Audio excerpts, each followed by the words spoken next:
6h, Europe 1 matin. Il est 7h11 sur Europe 1. Dimitri Pavlenko, vous recevez ce matin la sénatrice de l'Orne, Nathalie Goulet. Bonjour Nathalie Goulet.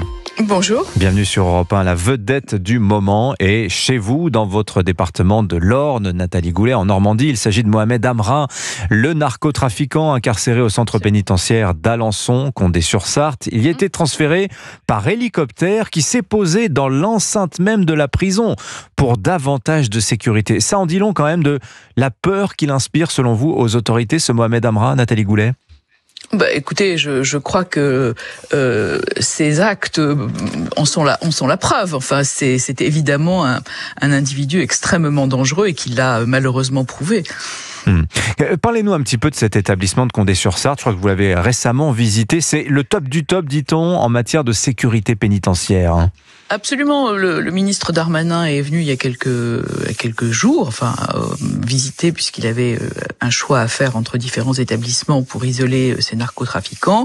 Et donc, ça nous a permis aux uns et aux autres de revenir dans cet établissement, de voir d'ailleurs de nouveaux aménagements de sécurité, et puis la très grande qualification du personnel pénitentiaire qui est parfaitement formé pour ce type d'individu. Je vous rappelle qu'on a quand même dans cette prison des gens extrêmement dangereux. Ouais. Qu'est-ce que vous pensez d'ailleurs de cette idée de concentrer des détenus qui derrière eux ont des organisations parfois très puissantes, très riches, avec une capacité de corruption très importante? On se rappelle quand même la chicha, les téléphones portables, toutes les facilités que Mohamed Amra avait réussi à obtenir lors de son précédent séjour en prison.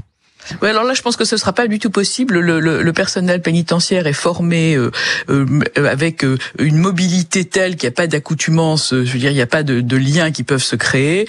Le système est vraiment particulièrement travaillé. Moi, je pense que l'isolement est une très bonne solution. D'ailleurs, je pense que le ministre a pris des comparaisons avec ce qui s'était passé en Italie notamment, et je crois que c'est une bonne idée, puisque quand on voit comment ça s'est passé quand il était incarcéré ailleurs, là, il y a absolument aucune possibilité que passe aucun téléphone. C'est un établissement où il y a aucun téléphone qui passe, où les conditions de sécurité et d'accès sont extrêmement verrouillées. Alors, vous avez une spécialité, Nathalie Goulet, c'est la question de financement du terrorisme. On parle de créer, ça va se faire, un parquet national anti-criminalité organisée, anti-narcos, sur le modèle du parquet national antiterroriste. Est-ce que vous considérez que les menaces sont comparables ? Mais je pense que la méthode de combat doit être la même. Ce qui a réussi au terrorisme, puisque vous voyez quand même qu'on a beaucoup avancé dans la lutte contre le terrorisme, et heureusement, je pense qu'il faut employer les mêmes méthodes. Et je crois que le parquet anti-criminalité organisée, tel qu'on l'a voté au Sénat et qui devrait arriver à l'Assemblée nationale dans quelques semaines, est une très bonne opération. Il faudra évidemment qu'il communique et qu'il travaille en très grande symbiose avec le parquet national financier. C'est une des conditions de sa réussite. Mais oui, je pense que c'est une très bonne solution. Dupliquer les méthodes, c'est une très bonne idée. Oui. Vous travaillez... Peut-être sur le terrorisme, nos voisins européens d'ailleurs ont souvent loué l'efficacité de notre législation. Comment ça se fait que ça ait autant traîné ? On sait qu'il y a des rapports, Charlotte Dornelas nous en a longuement parlé hier. Il y a eu du retard à l'allumage en termes de prise de conscience de la menace narco en France. Oui, alors effectivement, il y a eu un très bon rapport l'année dernière, une commission d'enquête du Sénat qui a permis de mettre un certain nombre de sujets sur la table et de casser finalement une espèce de silence qui régnait sur le sujet, alors que tous les territoires sont touchés, que les maires se plaignent, que les élus se plaignent, et que sur le terrain, c'est une activité évidemment extrêmement dangereuse.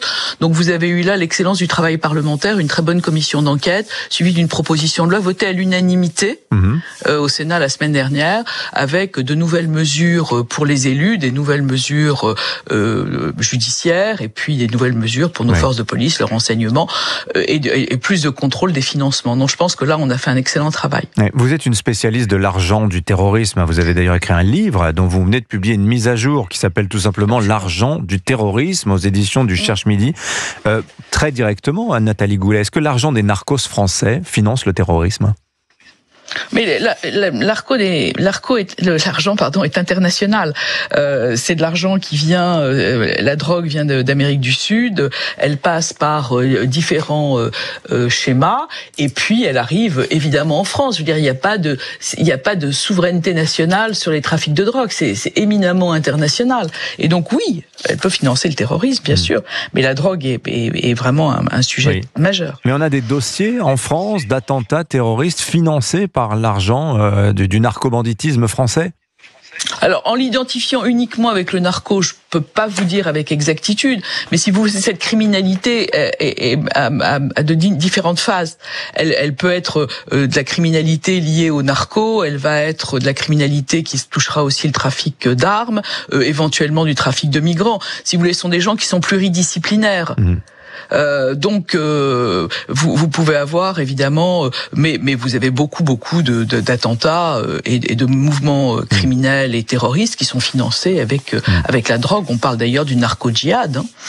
Alors vous travaillez d'ailleurs avec vos collègues au Sénat sur une proposition de loi qui a été portée en son temps par votre ancien collègue sénateur François-Noël Buffet, qui est aujourd'hui au gouvernement, sur des mesures de sûreté pour les condamnés terroristes. Alors j'explique, en fait, c'est tout simplement la prison. Après la prison, ils ont effectué leur peine de prison, mais on les garde parce qu'ils présentent une menace encore beaucoup trop vive. Ce texte, est-ce qu'il va aboutir? Est-ce que vous ne pensez pas qu'il faudrait peut-être l'étendre au cas justement du narcobanditisme? Si, bien sûr, on peut l'étendre, mais de toute façon, nous, on l'a voté au Sénat. Le texte est actuellement en navette à l'Assemblée nationale. Nous, on l'a voté au Sénat. Il pourra être évidemment amélioré et ajusté à l'Assemblée nationale, mais c'est un texte nécessaire, puisque de toute façon, si vous voulez, c'est toute une criminalité organisée. Et vous avez une espèce de concordance des luttes à partir du moment où il y a un appât du gain tellement important, que ce soit le narco et qui peut se décliner sur le terrorisme. Vous avez évidemment besoin de nouveaux outils, parce que ces terroristes, comme ces criminels, sont extrêmement créatifs. Donc il faut ajuster les outils, et malheureusement le temps de la criminalité n'est pas le temps du législateur. Merci beaucoup Nathalie Goulet d'être venue ce matin sur l'antenne d'Europe 1. Je rappelle que vous êtes sénatrice de l'Orne. Votre livre, donc L'argent du terrorisme, récemment mis à jour, c'est une somme en la matière. C'est aux éditions du Cherche Midi. Bonne journée à vous. Merci de votre invitation.